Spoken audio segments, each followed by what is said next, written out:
ये जो टॉपिक है फर्दर आज का, इसमें हम एक काम करते हैं कि थोड़ी सी रिवीजन हो जाए।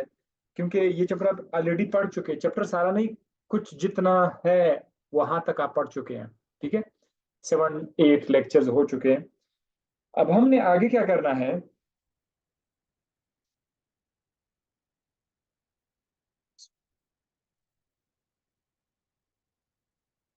थोड़ी सी रिवीजन हो जाए। हमने ये पढ़ा था कि अगर कोई रिएक्शन है रिवर्सिबल है, यानी वो फॉरवर्ड भी है रिवर्स भी है, ए प्लस बी मिल रहे हैं, ये आपका रिएक्टेंट है और ये आपका प्रोडक्ट है।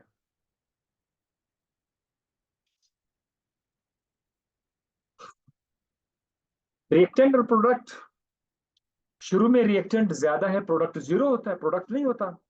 जब ए और बी आपस में मिल जाते हैं तो रिएक्टेंट का साइड कम हो जाना शुरू कर लेता है, कम हो जाना शुरू कर लेते हैं। ये इलाका कम हो जाता है रिएक्टेंट साइड पे। क्यों कम हो जाता है? क्योंकि आपका रिएक्टेंट प्रोडक्ट में कन्वर्ट हो जाता है, तो प्रोडक्ट बनता है।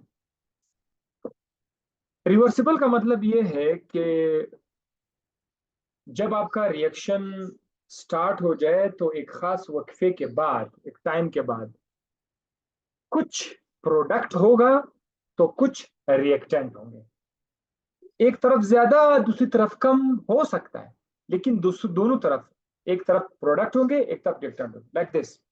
ये देखिए, ये आपका रिएक्टेंट है। इस रिएक्टेंट में आपने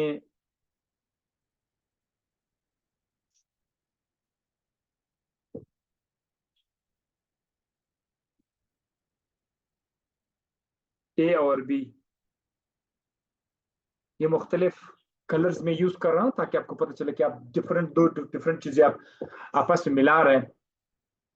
इनको मिलाने के बाद क्या हुआ, आपका प्रोडक्ट बना। चलो, प्रोडक्ट ये है, ये आपका प्रोडक्ट बना।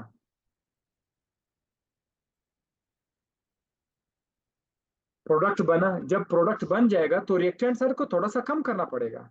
अब मैं इस साइड को थोड़ा सा कम कर लेता हूं। ठीक है, ये देखो। अब रिएक्टेंट के साइड पर रिएक्टेंट भी पड़ा हुआ है, प्रोडक्ट साइड पर प्रोडक्ट पड़ा हुआ है। इसे हम क्या नाम देते हैं कि ये एक रिवर्सिबल रिएक्शन है। This is reversible. रिवर्सिबल के लिए हम इस तरह का तीर का निशान लिख देते हैं, ये वाला डबल तीर। ठीक है, लाइक दिस। रिवर्सिबल रिएक्शन पे एक स्टेज आ जाता है जिसमें रिएक्शन तो हो रहा होता है, ना तो प्रोडक्ट की मिकदार मजीद बढ़ जाती है, ना रिएक्टेंट की तादाद में कोई तब्दीली आती है, ना रिएक्टेंट मजीद कम हो जाता है। ये एक स्टेज होता है, इसको बोलते हैं केमिकल इक्विलिब्रियम। इसको बोलते हैं केमिकल इक्विलिब्रियम। इक्विलिब्रियम एक ऐसा स्टेज होता है रिवर्सिबल रिएक्शन में कि जिसमें ना तो प्रोडक्ट में मजीद तब्दीली आएगी, ना रिएक्टेंट में मजीद तब्दीली। यूं कह सकते हैं जैसे कि रिएक्शन रुक गया है, आप यूं कह सकते हैं रिएक्शन रुक गया हुआ है। तो इस केमिकल इक्विलिब्रियम को हम अगर केसी से लिख दें, that will be called equilibrium constant. Equilibrium constant लिखने का क्या तरीका होगा, जब भी आपका प्रोडक्ट बनेगा ना, तो प्रोडक्ट को डिवाइड करें रिएक्टेंट के ऊपर। इससे जो आंसर आ जाएगा वो आपका केसी है, इक्विलिब्रियम कांस्टेंट उसको बोलेंगे। ठीक है, इक्विलिब्रियम कांस्टेंट का कॉन्सेप्ट कब आता है, एक रिवर्सिबल रिएक्शन में आता है। ठीक है, अब जैसे कि ये मैंने जैसे आपको आसानी के लिए समझा दिया था कि आपके माइंड में कुछ पिक्चर आ जाए कि क्या हो रहा है। अब अगर हम दोबारा शुरू करें कि ए और बी आपस में मिल के सी बना रहा है, हम यूं समझ लेंगे कि रिएक्शन इक्विलिब्रियम में पहुंच गया, शुरू में रिएक्टेंट जा रहे थे, प्रोडक्ट में कन्वर्ट हो रहे थे, फिर कुछ ऐसा स्टेज आया जिसमें प्रोडक्ट में मजीद तब्दीली नहीं आ रही थी, प्रोडक्ट भी पड़ा हुआ है, रिएक्टेंट भी पड़ा हुआ है। इस वक्त जब आपका रिएक्शन ऐसे स्टेशनरी हालत में है, रुके हुए हालत में, तो फिर हम लोग केसी को कैसे लिखेंगे? प्रोडक्ट कहां पर है? सी आपका प्रोडक्ट है, रिएक्टेंट कहां पर है आपका? ए कंसंट्रेशन, बी कंसंट्रेशन। ब्रिकेट में लिखना पड़ेगा। ब्रिकेट का मतलब क्या? कंसंट्रेशन, मिकदार, ब्रिकेट में लिखना पड़ेगा, यानी कंसंट्रेशन। और याद रखिएगा कि कंसंट्रेशन को हम लोग किस चीज में लेते हैं? Moles per decimetre cube. Concentration को हम लोग हमेशा इसमें लेते हैं। तो सी की concentration, product concentration divided by reactant का कंसंट्रेशन। एक चीज नोट कर लीजिए, रिएक्टेंट में प्लस का निशान है, जब आप केसी को लिखोगे तो प्लस का निशान नहीं लिखा जाता, A concentration multiply by B concentration लिखा जाएगा। ये था एक चीज आपका क्लियर। वीडियोस में मैं ये चीजें एक फुल्ली एक्सप्लेन कर चुका हूं, ठीक है, लेकिन क्योंकि कुछ स्टूडेंट्स ऐसे होंगे कि 2-3 दिन 4 दिन हो गए आए हुए हैं, उनको ही बता, ये उनके लिए वजह से कि ये रिवीजन हो रही है। Both position and value of KC changes. अब देखो, कोई भी रिएक्शन होगा, जब आप उसके केसी की वैल्यू उठाओगे, प्रोडक्ट को रिएक्टेंट पे डिवाइड करोगे, सपोज प्रोडक्ट 10 है, रिएक्टेंट 5 है, तो आंसर आ जाएगा 2। What is 2? 2 आपका इक्विलिब्रियम कांस्टेंट की वैल्यू है, वैल्यू ऑफ इक्विलिब्रियम कांस्टेंट।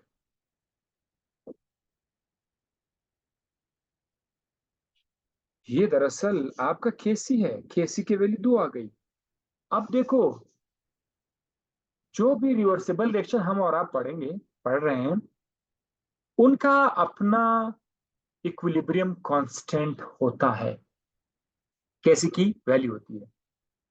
और दूसरा एक और चीज भी है केसी की वैल्यू के अलावा, ये तो वैल्यू है ना, वैल्यू, वैल्यू। एक और चीज भी है केसी का, वो है पोजीशन। तो केसी की दो चीजें हैं, नंबर 1 वैल्यू, नंबर 2 पोजीशन। हर रिएक्शन के केसी की वैल्यू चेंज हो सकती है एक खास हालत में, हर रिएक्शन की केसी का पोजीशन चेंज हो सकता है एक खास हालत में। तो पोजीशन भी चेंज हो सकता है और वैल्यू भी चेंज हो सकती है। पोजीशन का मतलब क्या है? पोजीशन, आपका रिएक्शन ए और बी है, अब देखो, ए कन्वर्ट हो रहा है बी में, ऐसे ये रिएक्शन किस तरफ जा रहा है? आगे जा रहा है, फॉरवर्ड, फॉरवर्ड। और प्रोडक्ट किस चीज में कन्वर्ट हो रहा है? वापस रिएक्टेंट में। This is called backward. यही तो है आपका रिवर्सिबल रिएक्शन। शुरू में फॉरवर्ड रिएक्शन बहुत तेज होता है, बहुत ज्यादा रिएक्टेंट प्रोडक्ट में कन्वर्ट हो रहा होता है, थोड़ा थोड़ा प्रोडक्ट वापस से रिएक्टेंट में कन्वर्ट हो रहे थे। जब इक्विलिब्रियम पोजीशन आ जाता है, जब रिएक्शन इक्विलिब्रियम पे पहुंच जाता है, फिर इन दोनों का रेट इक्वल हो जाता है। हाँ, तो फॉरवर्ड रिएक्शन और बैकवर्ड रिएक्शन, जब आप लकीर को, लाइन को इस तरफ लेके जा रहे हैं, ये वाला जो लाइन है फॉरवर्ड जा रहा है, ये आप किसी की पोजीशन को आगे लेके जा रहे हैं, हम कहते हैं पोजीशन फॉरवर्ड जा रहा है। जब आपका रिएक्शन प्रोडक्ट साइड से रिएक्टेंट साइड पर और पीछे आ रहा हूं, हम कहते हैं कि पोजीशन पीछे आ रहा है। सो बहरहाल ये पोजीशन जो था,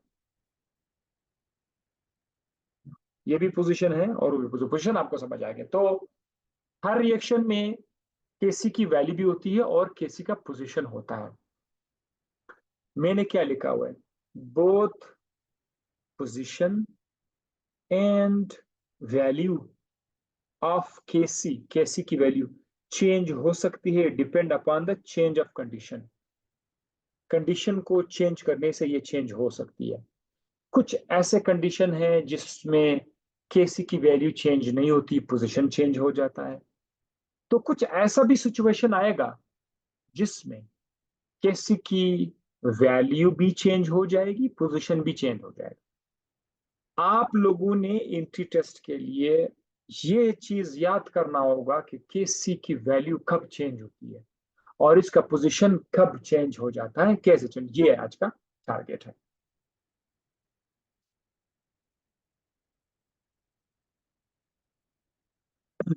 अब देखो एक्सटर्नल कंडीशन हम चेंज करते हैं। कंडीशंस,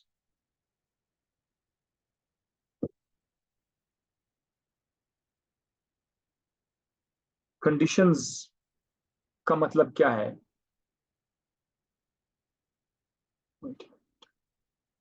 मैं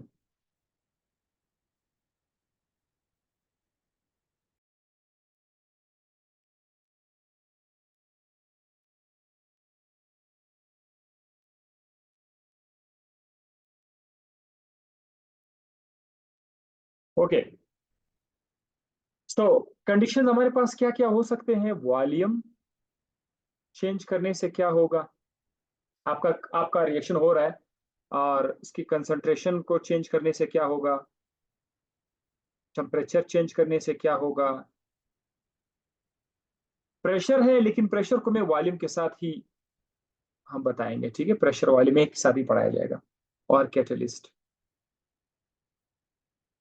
ये फैक्टर्स है, ये जो है ये हमारे पास फैक्टर्स है जिसको हम लोग चेंज करेंगे, उससे केसी की वैल्यू चेक करते हैं। तो सबसे पहले अगर हम कंसंट्रेशन पर आ जाते हैं कि रिएक्शन ए प्लस बी कन्वर्ट हो रहा है सी प्लस डी में, फर्ज करते हैं सी प्लस डी में कन्वर्ट हो रहा है, और अब ये रिएक्शन अपनी इक्विलिब्रियम पे पहुंच गया। कुछ हिस्सा जो है वो प्रोडक्ट पर क्या साइड पर है, कुछ हिस्सा रिएक्टेंट साइड पर है। ये चीज मैं आपको इस तरह बताऊंगा, ये वाला चश्मे की तरह निशान बनाकर या डंबल की तरह निशान बनाकर। अब देखो, ये ना तो प्रोडक्ट साइड मजीद बढ़ेगा ना रिएक्टेंट साइड में कोई तब्दीली आएगी, ये क्योंकि केसी पहुंच का एक पोजीशन पे आ गया। अगर मैं कंसंट्रेशन को चेंज कर दूं, कंसंट्रेशन को दो तरीकों से चेंज कर सकते हैं, रिएक्टेंट को कम या ज्यादा करने से। ये आपका रिएक्टेंट साइड है। अगर आप रिएक्टेंट को ज्यादा करोगे ना, ये वाला साइड, रिएक्शन पहले से किसी पे पहुंच गए, आपने उसके अंदर मजीद वो डाल दिया, ऐड कर दिया, रिएक्टेंट आपने मजीद ऐड करे, तो मैं इसको थोड़ा सा बड़ा कर देता हूँ।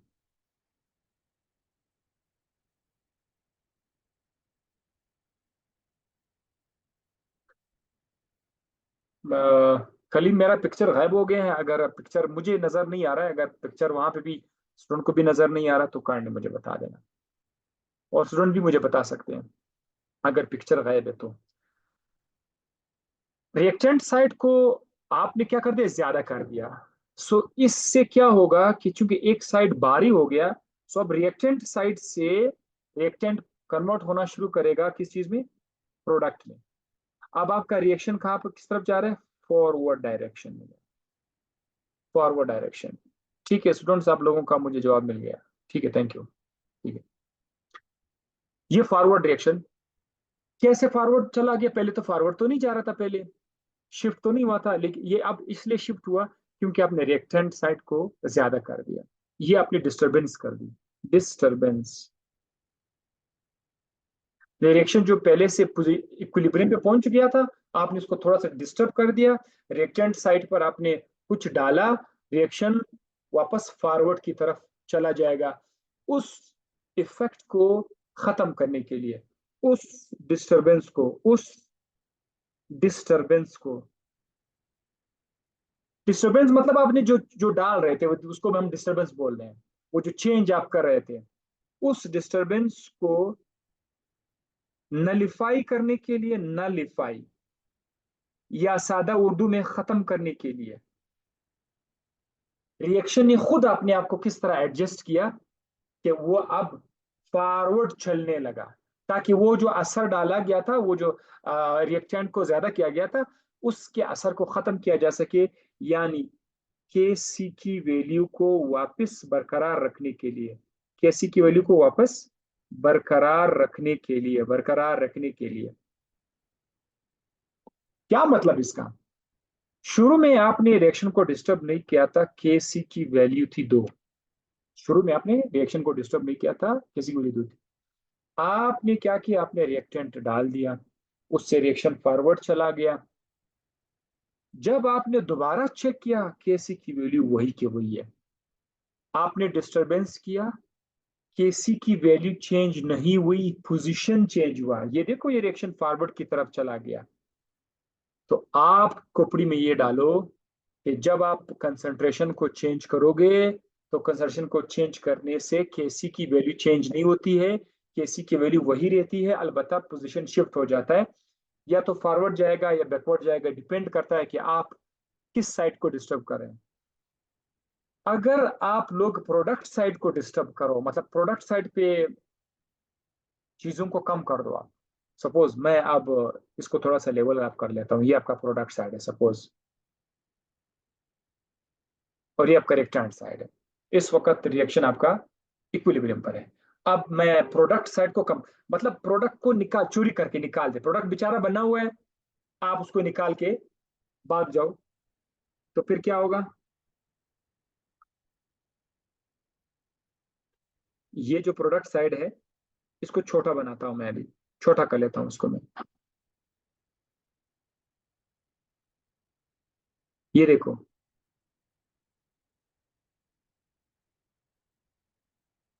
आपने प्रोडक्ट साइड को कम कर दिया। रिएक्शन पहले से इक्विलिब्रियम था, अब आपने प्रोडक्ट साइड को कम किया। तो इस चीज को बैलेंस करने के लिए वापस रिएक्शन अपने अंदर से इस चेंज के खिलाफ, इसको नलीफाई करने के लिए अब रिएक्शन क्या कर, जाहिर है रिएक्टेंट साइड बड़ा हो गया, प्रोडक्ट साइड कम हो गया, तो रिएक्टेंट साइड से रिएक्शन फिर से फॉरवर्ड जाना शुरू करेगा। फिर से रिएक्शन आपका फॉरवर्ड चला जाएगा, एफ फॉरवर्ड चला जाएगा। तो अब आपको अंदाजा हो गया कि रिएक्शन को फॉरवर्ड जाने में क्या क्या करना पड़ता, कर सकते हैं हम लोग। या तो रिएक्टेंट को ज्यादा करने से रिएक्शन फॉरवर्ड हो जाएगा, या प्रोडक्ट को कम करोगे, दोनों केस में रिएक्शन आपका फॉरवर्ड हो जाएगा। तो फॉरवर्ड रिएक्शन के लिए दो काम आप कर सकते हैं। अगर आप चाहते हो कि रिएक्शन बैकवर्ड चला जाए, पीछे चला जाए, तो बात बहुत सिंपल है, मजीद टाइम आपका जाया नहीं करूंगा।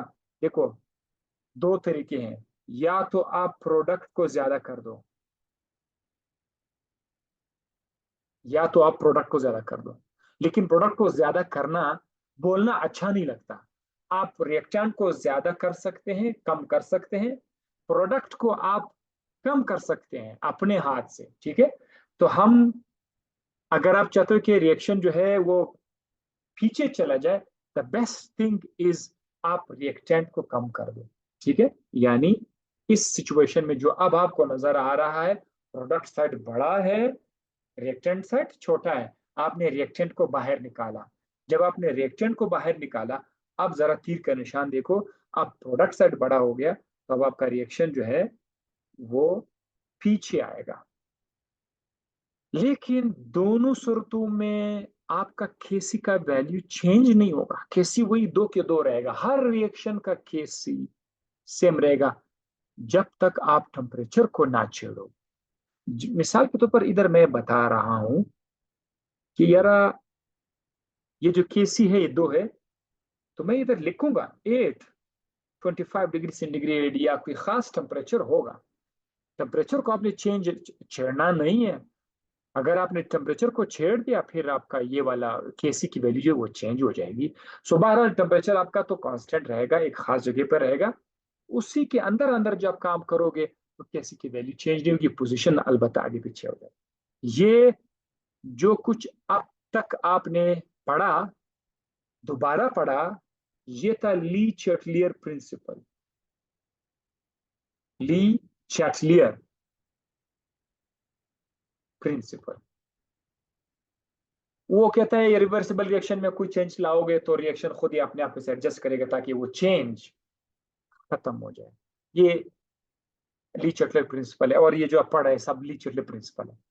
तो अब आपने कंसंट्रेशन को देख लिया, समझ आ गया। अब आप लोग वॉल्यूम को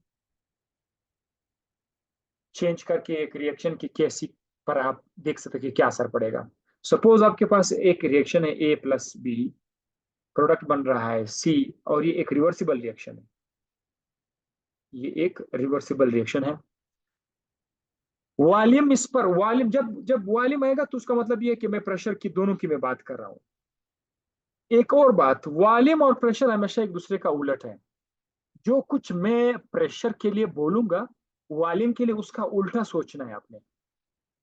दोबारा बताता हूं, जो कुछ मैं प्रेशर के लिए बोलूंगा वॉल्यूम के लिए उसका उल्टा बोलना पड़ेगा आपको। सपोज करते मैं कहता हूं कि प्रेशर बढ़ाने से रिएक्शन फॉरवर्ड हुआ, प्रेशर बढ़ाने से प्रेशर बढ़ाने से रिएक्शन फॉरवर्ड हुआ, वॉल्यूम बढ़ाने से रिएक्शन रिवर्स होगा। बस ये इस तरह आपने उल्टा सोचना है इसके बारे में। प्रेशर वॉल्यूम का आपस में इनवर्स रिलेशन है। तो कोई बात नहीं है, आप वॉल्यूम से शुरू करो या प्रेशर से, मसला नहीं है। मैं वॉल्यूम से शुरू कर लेता हूँ। वॉल्यूम का असर उस वक्त होगा, वॉल्यूम इफेक्ट उस वक्त होगा when number of moles on both sides are not equal, number of moles equal ना हो।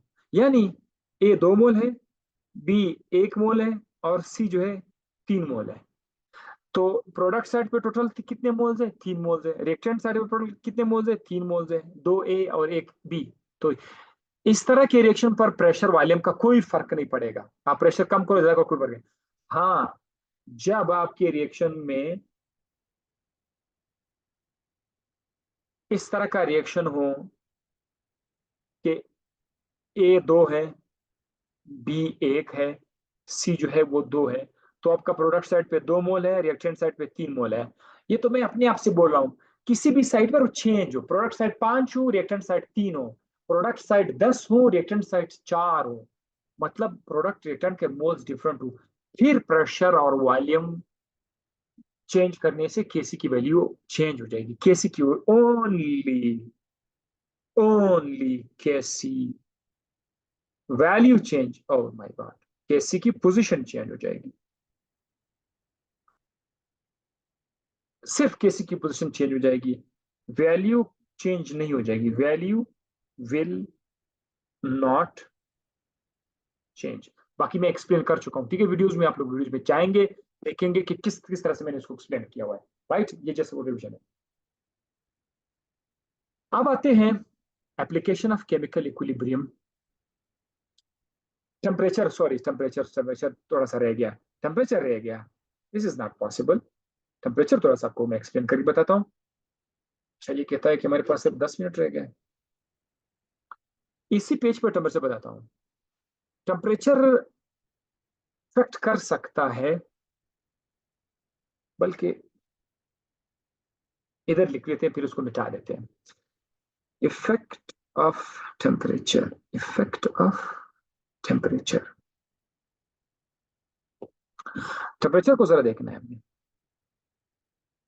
अगर आपने टेम्परेचर को चेंज किया, चेंज ऑफ टेम्परेचर थी, ये क्या करने वाला है? ये के सी की वैल्यू चेंज करें, कैसी की वैल्यू चेंज, ये हमें याद रखना है। पोजीशन के साथ साथ वैल्यू भी चेंज हो जाएगी। कंसेप्चुअल स्टडी आपकी बन जाएगी अगर आप ये पॉइंट याद रखोगे कि के सी की वैल्यू टेम्परेचर चेंज करने से चेंज हो जाएगी, बाकी में चेंज नहीं होती। अब देखो इसमें क्या होगा, ये ए प्लस बी है और रिएक्शन हो रहा है, सी बन रहा है। सपोज करते हैं, मैं बताऊंगा कि टेम्परेचर कैसे इफेक्ट करता है केसी की वैल्यू को। टेम्परेचर बेचारा खुद तो कुछ डाल नहीं सकता, ठीक है, कुछ ऐड नहीं कर सकता। टेम्परेचर टेम्परेचर हीट दे सकता है, हीट ले सकता है, अपनी तरफ से कोई चीज ऐड नहीं कर रहा। लेकिन ये कैसी की पोजीशन और वैल्यू को कैसे चेंज करेगा? देखो, हर रिएक्शन का हीट चेंज होता है ना, डेल्टा एच होता है। डेल्टा एच, ये केमिकल काइनेटिक्स वाले चैप्टर में हम ये पढ़ चुके हैं, हीट चेंजेस जो भी सारे। अगर किसी रिएक्शन का delta H heat change positive है, पॉजिटिव 50 है, प्लस 100 है, वगैरह वगैरह, किलो जॉल या जॉल, इस तरह का है, ऐसे रिएक्शन को अगर आप फॉरवर्ड ले जाना चाहते हैं तो फिर इसका हीट और ज्यादा कर दो, इसको मजीद हीट दे दो। अगर आप इसको, वैसे प्लस का मतलब क्या है? प्लस जिसका हीट का वो हो, प्लस पॉजिटिव में हो, दैट्स कॉल्ड एंडोथर्मिक। अगर आपको पता चल गया कि प्लस का साइन है, इसका मतलब एंडोथर्मिक रिएक्शन है। एंडोथर्मिक रिएक्शन अगर आप चाहते हो कि ये फॉरवर्ड चला जाए, किसी पर तो पहुंच गया है, इक्विलिब्रियम पे तो पहुंच गया है, आप कहते हो कि मैं चाहता हूँ कि फॉरवर्ड हो जाए, तो इसको फॉरवर्ड करने के लिए मतलब ये आप कहते हो ये फॉरवर्ड हो जाए और ए प्लस बी जाकर सी बन जाए, तो आप उसको हीट दे दो। एंडोथर्मिक को रिएक्शन को हीट दोगे तो फॉरवर्ड जाएगा। एंडोथर्मिक रिएक्शन को हीट प्रोवाइड करोगे तो ये फॉरवर्ड चला जाएगा। ये बस आपने याद रखना है, खाली ये पॉइंट, एंडोथर्मिक रिएक्शन को हीट प्रोवाइड करोगे तो फॉरवर्ड जाएगा, क्योंकि फॉरवर्ड में ही तो पॉजिटिव है। ये फेवर करता है कि मुझे और भी हीट दे दो ताकि मैं और फॉरवर्ड चला जाऊं। इसी रिएक्शन का अगर आपने टेम्परेचर कम कर दिया, अगर आपने इसका टेम्परेचर, ये इसको पसंद क्या चीज है? इसको पॉजिटिव हीट पसंद है फॉरवर्ड जाने में, प्लस है यार, तो फॉरवर्ड जाने में प्लस है तो हीट देना में। अगर आप इसका हीट कम करोगे तो इसका मतलब ये है कि अब आपका रिएक्शन वापस बैकवर्ड चला जाएगा, डिक्रीजिंग द टेम्परेचर। अगर आपने टेम्परेचर कम करे तो ये अब रिवर्स हो जाएगा। तो अब आप बड़े आराम से बता सकते हैं कि कौन सा रिएक्शन हीट से फॉरवर्ड हो जाएगा और कब वो बैकवर्ड हो जाएगा। बस आपने देखना। ये तो था आपका एंडोथर्मिक रिएक्शन। अब मैं एक और रिएक्शन लिखूंगा, एक्सोथर्मिक रिएक्शन। उस एक्सोथर्मिक रिएक्शन में जो कुछ मैं बोलूंगा वो इसका अपोजिट है। मिसाल के तौर पर आप लोग स्क्रीनशॉट यहाँ का ले सकते हैं, बट बस याद रहेगा आप लोगों को। एनी हाउ, ये साइन मैं अभी मिटा रहा हूँ, सपोज करके जिसमें बता रहा हूँ। अब इसके सामने मैं माइनस लिख रहा हूँ, -50 किलो जूल, -50 किलो जूल, ये इस हीट का हीट चेंज, इस रिएक्शन का हीट चेंज है। इसका मतलब ये है कि ये रिएक्शन एक्सोथर्मिक है। एक्सोथर्मिक है, यानी ये रिएक्शन जब हो रहा था फॉरवर्ड तो ये हीट को निकाल रहा था। जब ये रिएक्शन फॉरवर्ड जा रहा था तो ये हीट को निकाल रहा था। तो इसका मतलब ये इसको हीट पसंद नहीं है। अब अगर आप एक्सोथर्मिक रिएक्शन को हीट प्रोवाइड करोगे तो ये पीछे चला जाएगा। अब यहां पर अगर मैं दोबारा से लिखूं, ए प्लस बी सी बन रहा है, इसका हीट -50 किलो जूल है। अगर आप इसका टेम्परेचर ज्यादा करोगे, टेम्परेचर टी अगर आप इसका ज्यादा करोगे, टी का मैं निशान बड़ा कर रहा हूं, टेम्परेचर ज्यादा करने से क्या होगा कि ये जो रिएक्शन है ये पीछे की तरफ आएगा, रिवर्स आएगा। अब वो पिछला वाला रिएक्शन था, उसका टेम्परेचर आप बढ़ा रहे थे, वो फॉरवर्ड जा रहा था। लेकिन इस रिएक्शन का टेम्परेचर आप बढ़ा रहे हैं, ये बैकवर्ड आ रहा है, बिकॉज भाई ये एक्सोथर्मिक है। तो आप लोगों ने देखना होगा रिएक्शन एक्सोथर्मिक है या एंडोथर्मिक है। अगर रिएक्शन एक्सोथर्मिक है तो वो लो टेम्परेचर पर फॉरवर्ड जाएगा। जैसे कि आपके सामने अभी मैंने एक्सोथर्मिक रिएक्शन लिखा हुआ है। अगर आप चाहते हो कि ये फॉरवर्ड जाए, यानी इस तरह से, ऐसे ये फॉरवर्ड जाए, तो फिर आप इसका टेम्परेचर को क्या करो, कम कर दो। मैंने अभी टी लिखा हुआ है, टी को कम करोगे तो आपका रिएक्शन फॉरवर्ड जाएगा। T को ज्यादा करोगे तो ये बैकवर्ड जाएगा। इसी तरह से आपने सोचना होगा, एंडोथर्मिक के लिए भी इस तरह से आपने उसका उलट सोचना होगा। चलो ये इफेक्ट ऑफ हीट हो गया। अच्छा, अब हम टॉपिक की तरफ आते हैं, एप्लीकेशन ऑफ केमिकल इक्विलिब्रियम। मैं अब इस चीज को मिटाऊंगा, मिटा दूं या छोड़ दूं? इंपॉर्टेंट है बहरहाल, चलो ठीक है। केमिकल इक्विलिब्रियम केसी का क्या क्या एप्लीकेशंस हैं इंडस्ट्रियल स्केल पर, इंडस्ट्रियल पॉइंट ऑफ व्यू पर इसके क्या क्या फायदे हैं? तो देखो, इंडस्ट्री में हम लोग रिएक्शन करते हैं, चीजें बनाते हैं, वहां पर ये हम लोग अंदाजा कर सकते हैं कि हम अपने रिएक्शन को कितना फॉरवर्ड ले जा सकते हैं। ज्यादा फॉरवर्ड ले जाने का मतलब क्या है? कि आप प्रोडक्ट को ज्यादा कर रहे हैं। सपोज आपको अमोनिया चाहिए, जैसे कि नीचे मैंने लिखा हुआ है N2, ये आपका नाइट्रोजन है, ये आपका हाइड्रोजन है। आप इंडस्ट्री में आप नाइट्रोजन और हाइड्रोजन से आप अमोनिया बनाते हैं। तो जब आप अमोनिया बनाते हैं, आपको पता होना चाहिए यार कम से कम खर्चा हो, खर्चा भी कम हो जाए, टाइम भी बचत हो जाए और ढेर सारा प्रोडक्ट हमारे पास आ जाए। तो ये हर बंदे की ख्वाहिश होती है ना इंडस्ट्री में। तो इस चीज के लिए केसी से हेल्प लेनी पड़ती है। केसी की मदद से आप लोग हालात को ऑप्टिमाइज कर सकते हैं कि अच्छे से अच्छा प्रोडक्ट मिल जाए और कम से कम टाइम मिल जाए। तो हैबर प्रोसेस है हमारे पास, सिर्फ ammonia bye Haber process. Haber process में अमोनिया देखो, नाइट्रोजन और हाइड्रोजन, वहां पर NH3 एक है, हाइड्रोजन तीन है। अगर मैं इधर दो NH3 कर दूं, NH3 दो, दो अमोनिया का मॉलिक्यूल है, हाइड्रोजन आपका दो है, नाइट्रोजन भी आपका दो है। तो फिर क्या करूं, क्या सा सिचुएशन बनाऊं कि ये बैलेंस हो जाए, इक्वेशन बैलेंस हो जाए? इसके लिए मुझे क्या करना पड़ेगा? अगर मैं इस हाइड्रोजन के सामने तीन लगा दूं, थ्री, तब सारा इक्वेशन बैलेंस हो जाएगा। नाइट्रोजन एक मॉलिक्यूल, हाइड्रोजन के तीन मॉलिक्यूल जाकर दो अमोनिया के मॉलिक्यूल बनाएंगे। ये रिएक्शन अब बैलेंस है। बैलेंस किस तरह से है? इसमें राइट साइड पर दो नाइट्रोजन है, लेफ्ट साइड पर भी दो नाइट्रोजन है। राइट साइड पर छह हाइड्रोजन है, जाहिर है 2 × 3 करोगे, और लेफ्ट साइड पर भी 6 हाइड्रोजन है, 3 × 2 = 6 हाइड्रोजन। तो ये तो बैलेंस हो गया।